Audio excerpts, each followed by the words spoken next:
I'm impressed because he's done a PhD on lamb nutrition, which is only one of his incredible amount of talents. So I'm going to shut up now. I'm going to hand you over to Will and let him tell his story. The most grasping part of this talk is getting 80% of the result for 20% of the effort. Who in farming does not want that? Like, hello. All right, Will, take it away and thank you very much. No worries. Thank you. You've made me blush. Um, so, yeah, it's honoured to get this opportunity to chat. I sort of helped Matt rang me a year ago, sort of saying I want to do this. You heard of this Groundswell Festival in the UK, and I want to bring it to Tassie, and I want to run it here, and this all these concepts. And I said, I'm the redneck farmer from Bothwell who's got a big plough and everything else. I sent him a picture of me reading his book, listening to his audio book while I was ploughing on soil. Um, got the whole, send me a copy of that, would you? So, I get on well with Matt, and we've known him through our food business and our farm, which I'll go down a bit of a rabbit hole on. But I was sort of chatting about it, because I'm into drones and tech and a lot of distractible stuff. He goes, oh, you want to talk about tech and stuff? So I'm actually pretty burnt out about that. Like, it's a 5%er. And he's kind of like, what do you mean? I said, you get transfixed on the final 5% when the fundamentals are screwed. You're tying shit knots in an electric fence, and you don't you're just not doing the basics right. And so it's sort of, we're just gibbering away to him, and he kind of goes, oh, it's actually pretty interesting what you're saying, Biggles. And I was like, yeah, that's, I've had this massive internal reflection that something that's wrong, that I've had to personally pull myself back in on things. And so I sort of said, if you run out of speakers, I could probably fill a hole for you, and I'll gibber on about that one. So it's funny because a lot of my farming mates, especially my neighbour, saw what I was speaking about. And he goes, bullshit. That is the most ironic talk I've ever heard you put your hand up for. My God. You should not be allowed to do that, Bignell. And I was like, guess what? Give me a microphone. I'm on. So thank you very much for coming for probably Grounded's most ironic talk. But I am a highly distractible individual. I recently went down the whole headspace sort of middle child ADHD diagnosis, and of course they screen your parents while you do it, and they're just like looking at my wife as a midwife, and very down the line, it's just like, it's you, mate. It's like, yeah, I get that. And then we start looking into the family tree, and we're kind of like, oh, yeah, there's big signs here, and tendency not to wear socks and textures and things. And I did the ADHD stuff. I was like, I'm not ADHD. And I get to the autism survey part, and I'm kind of like, oh, shit. This is getting intriguing here. And I did it about 5 or 6 times trying to get a different answer. And so I log in and I do the first interview. So anything you want to talk about? So I don't think I'm ADHD. I'm highly distractible. And a friend who is a psych, so I said, no, you're just an excitable boy. And he goes, yeah, no, I want to say the same thing. You're not that. You're in the spectrum. And, emotional regulation, all these little things that I really battle with. I'll get very passionate and hyped up, overshare massively, all this sort of stuff. And so getting that self-awareness about my brain, why some things I couldn't contain or control, and looking back through the family and my parents and everyone else and uncle, and suddenly grasping that, plus grasping with how I was restructuring my life, it was a big turning point for me, and quite a powerful thing to understand my brain finally. God, I wish I knew it when I was 15 or 16. Like, the self-awareness my son has is amazing, and I'm so jealous because I couldn't do exams at school. I did metalwork, technical writing, creative drawing, anything that didn't involve an exam. And then I went and signed up to the Air Force. I wanted to fly jets. Grew up flying gliders, loved three-dimensional space and patterns. Got caught out by the boys. Mum and Dad thought I was on the Western Arthurs. I was actually at Tamworth doing flight screening in the CT4, and then went down to Point Cook and got caught out being the eldest son in a farming dynasty, was how it was put to me. How do your parents feel about you coming to fly jets? And I was like, I haven't told them. And they basically gave me 6 weeks to bring them in and have a chat, and I was a no-show. I then went to a guy called Rob Clark, who was the head of TIA and UTAS Ag Science, and thought I'd better go to uni. So I wandered into uni. I had no qualifications to get into there. Went through the journey of uni, started looking at wasabi and things. I was growing wasabi and stuff. As we'll get into, the business was very diversified. Started looking with that, went out looking with a guy who turned up from Japan, a Nigerian fella, and he was doing Wagyu genetics, basically proving when the Americans stole the Wagyu out of Japan via DNA markers, and I found it very fascinating. So I then ended up finishing uni with a Bachelor of Ag Science and somehow got first class honours because I worked out how to get through exams. I did a evaluation in third year and worked out, my learning disability, which was fascinating to start with. And all I asked for was an extra 15 minutes every hour in an exam and to get out of the main room, because I can recognise patterns and all sorts of things. But then if you get me to take 3 letters and 3 numbers in reverse order and whatnot, I fall to like the 14th percentile. And then you had time to it, I was back to the 9th. So it was a little bit of a loophole. So I was continually getting this Bignell, your stuff, you're just too distracted, you're off doing other things. You know the material, just bloody study. And I busting my ring trying to study, but then I get there and I can't interpret the question. And understanding that and some of those limitations took me from failing and in a space where I was battling with science to then I finished with first class honours in a bit of lamb fat work, and then I came home for a year. I came home in the Millennium Drought, and then I came home in the 07-08 season, which anyone farms, that was an absolute ripper, wasn't it? So the opportunity to do a PhD was there, so I went off down that path, and I was initially going to do intramuscular fat content, and CSIRO chap, big tall fella, very fit and lean looking bloke, comes up because you've heard of omega-3s, and I was like, auntie who? And next thing I know, I'm down a rabbit hole on omega-3, and did that work enhancing long-chain omega-3 via diet and genetics, so creating a DNA marker so you could breed to enhance long-chain omega-3 in lamb.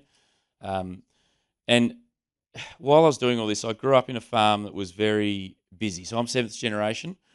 We've had 200 years, or just coming up to 200 years on the farm, and we've got a lot of junk lying around. We haven't had a clearing sale, so. But we do have a lot of social capital. Like I've got great-great-grandfather's diaries and stuff, and you can read it, and they're going through the same paddocks. You read about my great-grandmother being born, and he took the druggy and dray and buggy and dogs up to the bush, up to the caves, cut a few tussocks to put on the shearing shed floor for shearing, and he was actually just hungover, and he wanted to get out of the house. And, they had cracker night, and he loved cracker night as well. I love cracker night. I'm a pyro. And he, wrote about, he wrote about himself in third person, Fred suffering recovery, the next day, and all this sort of stuff. And then it's, Stenhouse failed to turn up for work, such and such is hungover, bloody cattle on the river again. Really haven't been to the back run for a look for a long time, starting to feel some guilt. 3 days later, still feeling the guilt. It's like, yeah, she's, ops normal. We're here 150 years later reading that. You're kind of like, oh, yeah. There's nothing really new. And so I think that's what I'm trying to talk about, that 80-20 rule, right? It's a universal constant that can go from construction to my drone business partner's flying magnetic line survey right now in a Cessna 206, and he's turned up and the boys are normally flying 850 Ks, he's flown 1,000 and burnt 64 litres less fuel. Like he's tweaked it and pushed it right out there. He's going for 100%, so he's got his ring hanging out, hasn't he? And our other business partner kind of goes, oh, Kyle, Kyle's up there, he's flying fast, he's doing all that, but he goes, I've had a long time in the bush. And he says, you don't want to be going at 100%, you're just 80. And so and I'm like, oh, there's that rule. I'm chatting to some construction guys earlier, some IT guys, Kate, we're talking about medicine, 86 was the magic number. And when I came back farming, so I'd had that distractible career as such. I then went on from that to dealing with all the state salmon waste, making human grade fish oil capsules, odour control, land remediation, all sorts of stuff. Plus I was working on the farm that whole time, helping my father and whatnot. And as an irrigation scheme came up with an opportunity to take water right up to the other end of the farm, and it was on a swamp. And I did a lot of soul searching. My science career was great. I got a really good job offer, which was equivalent of 5 years of farmhand salary, and opportunity, and people were respecting me, and I had a lot of impact in what I was doing with my work. I really loved it. I just cleaned up. Our company scored the EPA's largest ever environmental fine, and I'd cleaned it up, and I enjoyed that job. And coming home, I went around 7 people and said, should I go back farming? And they were guys I respected across various careers, and most of them actually talked about the 80-20 rule. Come back, and the big thing they all said was do it your way. Do it how you want to do, and succession is going to be the hardest part of it. That's my sticking block with it all. And you need to create systems to do it your way, but don't try and be the best. and these were all guys I respected. Some big operators, small operators, some very astute businessmen. And they all started pushing that 80-20 onto me, and it took me a long time to wake up to it. And the catalyst for me to wake up to it was the death of my brother. I lost my brother in 2011 in a motorbike race on the farm, unfortunately, and we buried him on the farm. Quite a traumatic mental experience for me. And then I was giving it, we buried him privately as a family. You know, we had the service in the church the family built, and then buried him under the tree we planted when he was born. Then I disappeared for 45 minutes, and I went where we hid all the grog and cigarettes and all the naughty things. And that was my little space. And then came back and we did a big open ceremony, and it was in the deer paddock right beside our house. And when I left, there was just family, and I came back and there were 500 bloody people. The paddock was chockers, cars out the road, and I was thinking about one other family I'd seen, and when you look after the people, the dirt follows, is what they said to me. And what I could see looking at coming back to farming was that families and relationships and people where it worked and people talked and they were honest and open, there were successful businesses and transitions and ideas flowing, and people were free to fail as well. And so I as I gave that eulogy, I was staring down at the pump shed, and I thought, they say love hurts. And I said, I used to think that my brother would throw mud at each other, and he'd always slip a rock in it. Peg it, So I remember saying that line. I thought, yeah, it does bloody sting, doesn't it? This, and I switched. A switch was flicked at that point where prior to that, I was ego. I was so damn egotistical. My brother was a laid-back photography cat, loved life, and I was all about, glory and honours and all this crap. I was Premier's Young Achiever of the Year and all this other stuff, and I suddenly realised it doesn't actually mean much. Like, George just travelled the world, flogged everyone else's stuff, bummed his way about, but always talked to people, loved photos and stuff. And then I realised, yep, I've got to change what I'm doing here. And I joined a benchmarking group. So that's a group of farmers, full open book. So you can't lie; they can see all your numbers. And I'm not, I'm down the bottom of the spreadsheet. Most of these boys, because it already stratifies you for high tier operators, so they all want to be at the top of the spreadsheet. When it pops up on the screen, looking down here for Thorpe Farm, it's like, hey, someone's got to bring up the back, boys, and shift the bell curve for you. So they it's because the farm was so busy. It was over the generations, you get that social capital, so you learn all your cheats, all your little corner cuts and all the rest. And, Dad and Pete farmed through the 90s, which was an incredibly tough time. And my grandfather was a veterinarian. The farm came through my grandmother. And my grandfather was, he bought a lot of land and traded a lot of land. And then Dad and Peter got very diversified. We restored the old watermill on the farm, started growing rye. I started milling flour as a kid. I ran a catering business. I had 20 years at the Taste. I did the PhD at the same time, plus farmed, plus we milk sheep, goats, cheese, all sorts of stuff, and lots of diverse crops. So horseradish, salsify, 2 million strawberry runners a year, celeriac, Jerusalem artichoke. It was so encompassing, and we were vertically integrated. So you got a lot of smoke blown up your ass, to be crude. You got a lot of feedback, and when you got stuff good, it was good. But as part of this benchmarking group and stuff, I then started talking about the farm, and my grandfather had pulled me aside just before he died, my grandmother, and took me through their ledger. And he said, this is when we bought this farm, this is when we bought that one, this is when I got the stomach hole, so this, and he pulls out a letter, and it's from ANZ, dear Dr. Bignell, we're interest rate has gone up 0.5% now from 21.1 to 21.6%. It just kept getting letters like that for a couple of years. And he'd just gone and bought a hell of a lot of land up the northeast. And he kept talking to me about him and Graham kept talking to me about my opportunities. What were the strengths? Play your strengths. It's not this tourism thing. It's you've got a huge opportunity of land here and a big farm and opportunities to do things. And I've become an only child as such. And him and Graham were trying to get me to go down that path and build a fundamental business. And he said, just get your production right, get your results right. And it took me a long time to wake up to what he was saying, long after he was dead. But and reading James Rebank's book, I think that's one of the most articulate pieces of succession that I've ever read that resonated with me. You can see that where he's nurtured by his grandfather and he's got the troubles with his own father and pieces it back together. I read that, I wept quite a bit. I was listening to it while I was ploughing and sowing crops over spring. I listened to all these books and Highlands and I thinking back to what I was doing, and the benchmarking group was great because I took a poppy field officer for a drive up through the farm, and it's a 9.5k drive to the other end. We started at one end where the irrigation was, and we're going up to where I was going to put this pivot, and we got halfway through it, and he looks at me and goes, "Where are your sheep, mate?" I was like, I've got a lot of sheep. He goes, no, you don't. I can't see any bloody sheep, and I can see a lot of grass and a lot of opportunity. Where is sheep?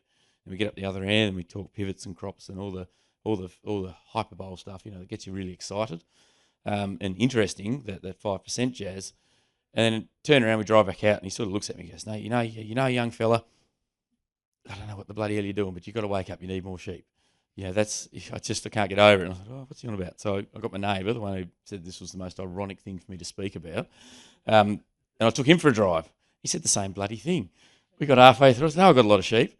So I started thinking about it, and I started reading up on stocking rates and stuff, because we'd never been to a stud ram sale or anything like that, or bought sheep or in that space. We'd always been in the Dad and Pete were quite contrary and would love to do everything opposite, or build it themselves, or start from scratch, or revolutionise the world. It's just how they roll.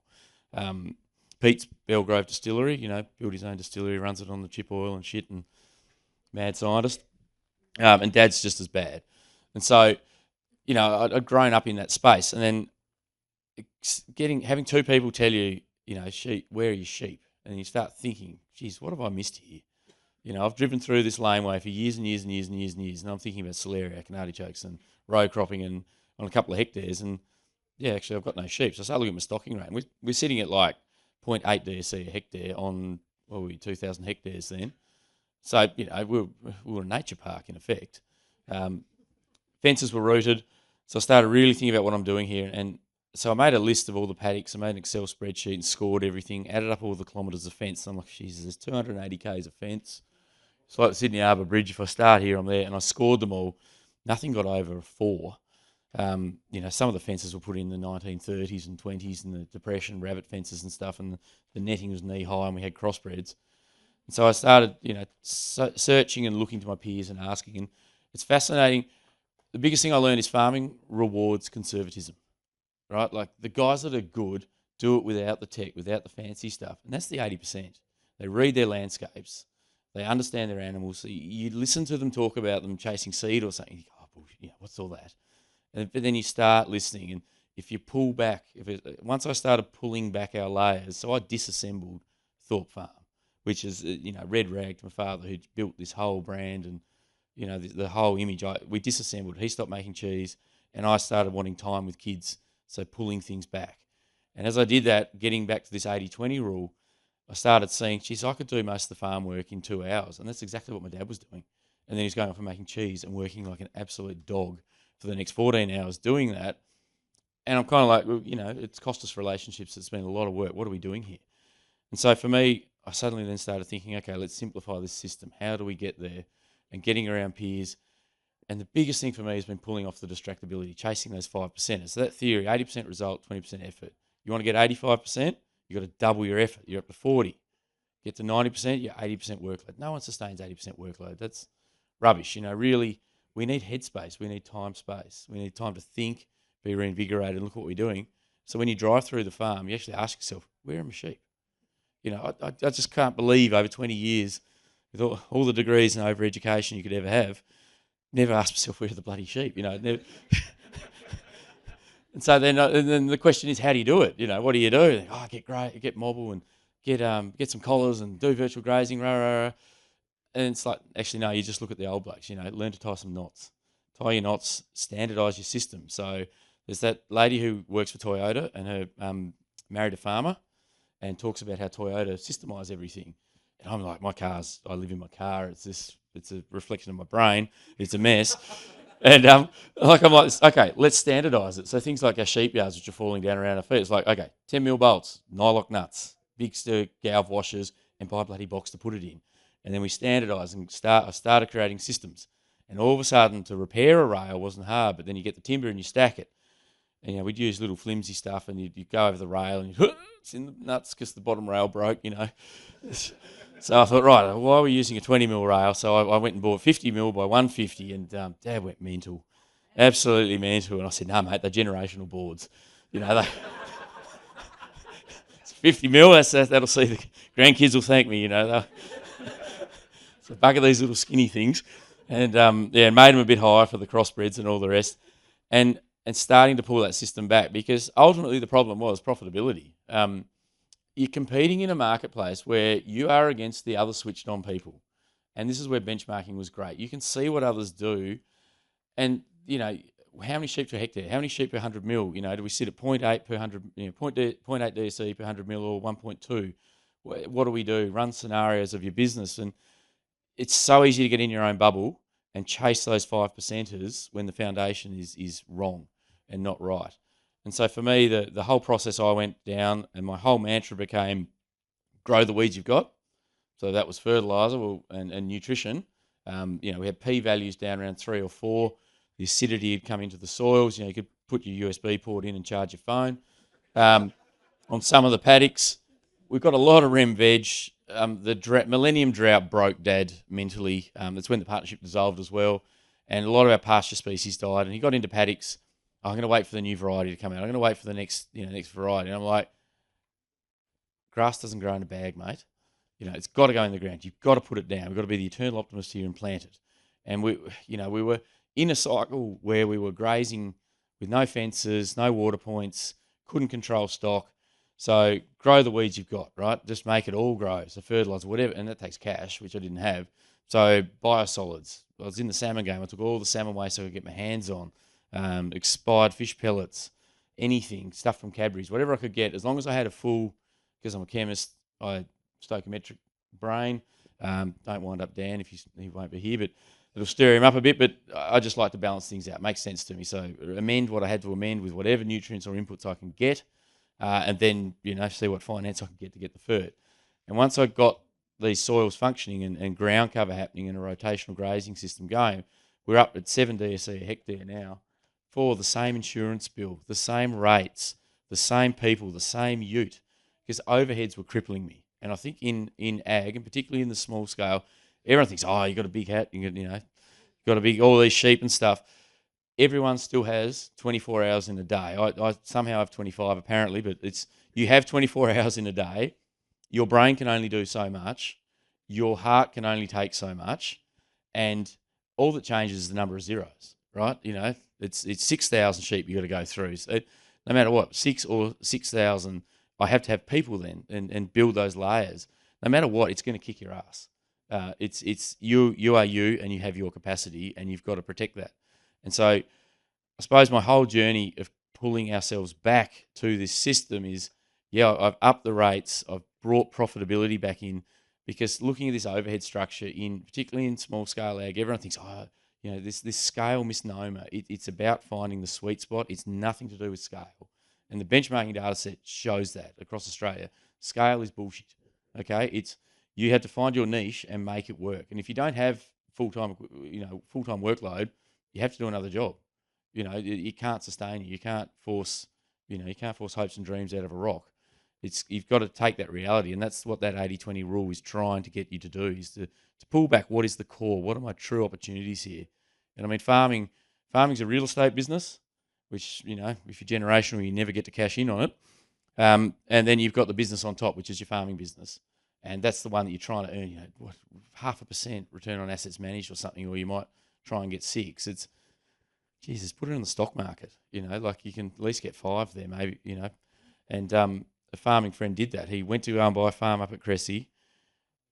He just didn't like the prices it went for, and he said, I was going to spend that money anyway today. And he rang up his broker and he put a couple of million into the ASX. And he said it's the most profitable farm he's bought for the least amount of work. It's got a roam that's just consistently, whereas farming, some years you're 12, other years you're 0.5%. Like the last couple of years have been horrendous in ag. It's all about those relationships. I mean, I'll tell a dirty story to this crowd, but I like that valuating and that vertical integration stuff. And so once you start going from a couple of thousand lambs a year to 6,000 lambs a year, they need to go out in a B double every fortnight. And you can't do that in boxed meat travelling around Hobart, right? So you have to go to these market avenues. So built relationships with the abattoirs and things. And then I started getting in with Coles. And then Coles approached me, and I was talking to them in the yards, and they'd come down and visit us every year. And I sort of said, you guys set a good price here and I like it. And I said, we're thinking about doing a branded lamb called Graze on pure grass-fed stuff. And I said, I know a bit about that. And said, and I said, they said to us that we want to do it, but the biggest competition we're going to get is Woolworths. They're just going to pull us apart. So they spent 5 years prototyping that brand, the supply chain, controlling it, making sure it's the carcass that went in is the carcass that comes out, all the claims are true, bringing the farmers on board and getting it going. So now you can go and buy Coles Grey's lamb anywhere in Australia, and I was part of helping that start up. And last year, when that lamb price, so cost of production for me is about $6.80 a kilo for red meat, right? Lamb price was $3.80. And the Coles boys came down to me before Christmas, put his hand on my back, and he said, we're worried. We are a business, and red meat business in Australia is driven by rainfall. It's rainfall dominant, pricing structures. Where do we have to be for this to work? And as I said, well, the benchmarking data, top 20% are just below $6. Most of us are well over $7. $6.50 would work. And he took that number to the board, and contracts came out in January for $6.50. He couldn't take a lot, but we got some through. It's still $300,000 loss for the year on lamb because the rest of them still went out $380 to $410. We tried to pull every cost structure down we could, but it's that's just the reality of the game you're in, and any business can suffer that. People stop buying bikes, or one trend comes, the next one goes, depending on what happens on TikTok, and you bought all the inventory for the last trend. So that's it's a journey of weathering those things and having that headspace to then weather that battle. Does that make sense? That I guarantee you can get up and just do 2.5 hours of power in the morning, maybe put your phone in a drill press or something, but just do that, and I bet you can do enough to sell product at the end of the year and pay your bills, and having that space to think. And it's even the bank manager over here, he's talking yesterday about his calendar, the colours and white spaces he called it, which nothing's allotted. He said that's where you solve your problems. You've got to have it. And the last year, my only mechanism to help minimise my losses was to drop a labour unit. So my farmhand looked at me and said, let's just do 12 hours each, and we'll go for it, eh? And we dropped the other guy out because we just were chasing a tail, and it was hard work, but we're glad we did it. And that I lost that white space for the last 12 months, which has been a really challenging thing to do. And you start looking at your system again, and I'm missing where am a sheep. Those questions aren't there. So hence why I'm here for 2 days with the swag, and thought this is my thinking space to rejig and stuff. But anyone can do it. It's just a matter of supporting each other to do it, and community is the key to it, I think. That culture we have in ag of rewarding each other for working like a dog, or as Matt Tack says, doing a Bignell when he's up at 10 o'clock at night spraying or something. Creating those systems where we can have that space to get out and nurturing more of that culture amongst each other, I think, is critical in ag. I mean, we have the highest suicide rate. I have had that experience and gone down that attempted suicide path from pure overload, and we don't talk to each other enough, and we don't get stuff done.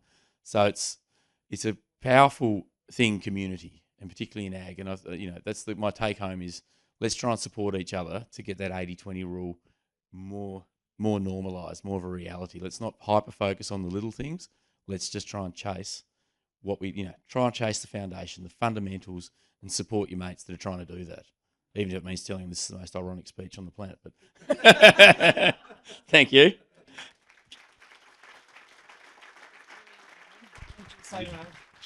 Are you going to do some questions? Yeah. On behalf of everyone here, Will, I really appreciate your honesty, because I think too often when we are asked to do presentations, we stand up and we show the graph with the money going up and aren't I a legend? Meanwhile, at home, I'm a basket case and I haven't slept in 3 weeks and I'm surviving on coffee. So, and thank you for sharing your beautiful story, because it really is a beautiful story, and I think it resonates with all of us to not underestimate the self-care in farming, and to share your stories and talk about the reality instead of always trying to bump up, and also the thing that size matters when it doesn't matter, because you can create a living on a small piece of land or you can have half the state. It's your mental capacity which is guiding your success. So I'm not going to talk anymore. I'm sure there are hundreds of questions here, and I'm just going to hand the microphone back to Will, because I think he's well able to chat. If you could just repeat the question that was asked. Thank you, Will. Recording, yep. Yeah, for the recording. Righto. Yep. How do you clear white space? How do you prioritize? So yeah, creating white space, that was something I had to learn. Often for me, I will just throw the phone in the car and walk off and go somewhere by it. Also, calendars is one of the biggest things I've had to learn. Blocking time and learning to say no. Often, when Matt Evans keeps ringing about doing grounded, I owed him one. I think that's the key. And again, in creating that culture, that's what I'm saying about that community where people will just respect that you're not contactable, and people that then don't respect that, bugger them. So I love what I do, absolutely. Overarching, I love it. It does get me down though, and can bite me, and that's my lack of emotional regulation, and then recognising when that's happening, and then finding a little happy way to distract myself. So yeah, I love it. When you have a big loss in a year and you have all that white space, how do you go to the next year and go, I still need that time for myself, because last year if I had used that time, I might not have had that huge loss. How do you continue that mindset? I think setting goals, knowing where you want to go, and then you've just got to take that time to look back. I mean, one of my things that'll kick me up is when I get like that and the losses is, and my farmhand's been very good at pointing out to me I'm hopeless at reflecting on my wins, and that culture of rewarding each other. Tasmania loves to knock a tall poppy off. So yeah, like one of my favourites, go on Google Earth and look at the changes I've made on Google Earth, and see it and say, yep, it was a tough year, but I did go forward. But when you go back, it's also making a note of it and finding a way to learn from that. I don't keep a diary. I put it on Instagram or something. Instagram memories pop-ups, another good way for me to remind myself. So I put a lot of stuff in the stories, the Friday fuck-ups as we call them. A lot of that's very popular. My cooking and my kids seem to get all the interactions. But yeah, I think if you don't value that, you can't look at it as wasted time ever, because you've had that time out to think. And if you can re-pivot and find that clarity to solve that problem of that loss, or, go to the bank and say, righto boys, this is a long summer coming up, get in early, borrow the money, get the overdraft extended, have your plan, just sticking to it and trying those approaches. Oh, Rob? Me? Yeah. The benchmarking part of it, you said you sort of found it, but where and how? What brought you to that? It definitely wasn't ego. My neighbours around me were interested in starting a group, and I tried to join a few groups previously that sort of fell over, and it's all about the facilitator. So we have a guy, Sandy McEachran. He bought Holmes and Sackett. We're doing it all through the 90s, and then he bought that business with another business partner. They then split it out, and Sandy plays the Hunger Games. To win benchmarking, you've got to have every tussock squared off and higher stocking rates. That's just how it works. But he antagonises you to think in that group. Plus, your peers can, your numbers. So, they'll drive past, what are you doing that for, Bignell? Get out of there. Back to that. Get your clover in.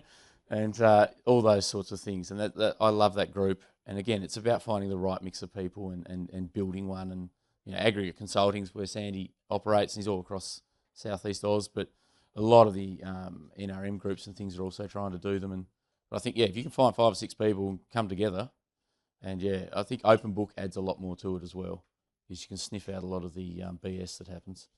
Yeah.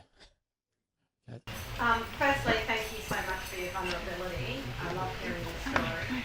But the thing I wanted to ask you specifically about was one of the themes that I kept hearing through your presentation was around data. And I was wondering if you could talk a little bit more to us about data and how data informs your attitude. Yeah.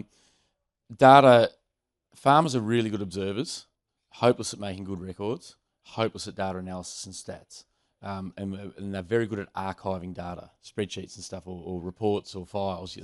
She'll be there from the day they came home, and analysing and actioning that data. And then with my drone business, it's more than making pretty pictures. Farmers want a big red button, and we're now getting a software, so I'm using Pear Tree at the moment, SIBO Labs with the pastures from space. SIBO Labs on its own isn't that great. It's just a day's snapshot of grass feed on offer and trends. Pear Tree's then taken and pushed it together, but at the same time I can see my FarmBot screen, I can see my OptiWay data, True Test data's being pushed in. Creating data for the sake of data is one of ag's biggest problems. The John Deere centres in tractors are getting quite cool. You can look at your fuel burns over paddocks, you can look how much an operator trashes something, but actioning it, that's the key. And that's where white space comes in. It's that time to take that data and have a good old chew on it. Take your hectares, divide it by how many sheep you've got and go, oh yeah, good on you. Anyway, Matt? So when you're having that tough time, like, where do you find the joy in farming? Like, what's the thing that gives you that really good feeling? Really good feelings is when I love it when something comes, like sheep come across the scales and grow, or something it's farming. It takes you 3 years to change anything in farming, regardless of what anyone tells you. There's no quick changes, and so when I came home, it was a homebred ram, bred by eyes with pretty lips, and Dad was breeding them, and I had a PhD in molecular genetics, and could do the maths that founded the sheep breeding values, but we weren't buying rams, and so we were 60 grams a day of growth, and you can't change what you don't measure. That's the first rule. And so, we went from 60 grams a day, and when I start seeing lamb after lamb coming over the scales with 300 grams a day growth rates that are on a clover base that I've sown, I've spent $1 million upgrading irrigation and automating so I could grow that feed. I love that element of it. When you see those big, long games consistently start coming through, and then, you're just like, yep, this is great. When crops work, that's also magical. I love walking through crops. And then I just like sitting in the landscape too. That's something that just cheers me up. We have got time for a couple more questions, so please ask away. Well, you've got socials. Do you answer ever questions what people put to you through your socials on your Insta? Yep. Yeah. So I get Instagram's an interesting one. I sort of did it so I didn't have to come home and re-explain the day, which would often bring anger out in me and frustration. Or I'll just shut it out and I'll be a brick. So at least my kids and wife could see it, and my mother-in-law. See, I actually do work. And then it also connected me with lots of other people that I don't get to see. It's incredibly isolating. So I live in Hobart and I'm a commuting farmer. I drive an hour to Bothwell to go farming. And so it's intriguing. I did a podcast with a millennial farmer through drainage, talking with Master Pipe Layer. That's he lays pipe in the ground, not on the surface. He's and millennial farming, 1 million odd subscribers on YouTube and stuff. And I did a podcast with them one night, got 6 beers deep, and that went all around the world. Next thing I know, I got this really big engagement of people. So I get messages as the English audience wakes up. A lot of boys there will message and they want to talk the canola and they want to talk this and all the rest. And I got that Rebanks fellow there. They're all into that. Then the Americans wake up and then the Kiwis and everyone get going. And so it's nice for me to get that interaction. And I talk to Matt a fair bit, and I talk to people that I wouldn't, as I say, I finally meeting Matt in real life. He's this sort of thing where you get to then meet people and the opportunity it creates. But it isolates me. It takes down my isolation. Whenever people ask, I'll either send them a video, I answer. I believe in openness and sharing big time. I'm not a closed shop. If you don't follow his stuff, it's really funny. It's really, really good laugh. If you haven't had one for a week, just start looking back into your history. Yeah. I ate some dog biscuits famously. First thing Rebanks says to me, they're a bit salty for me. I thought they were tiny teddies. Scooby snacks. Yeah, large dogs have 9 and I ate 14. Could not walk past a tyre.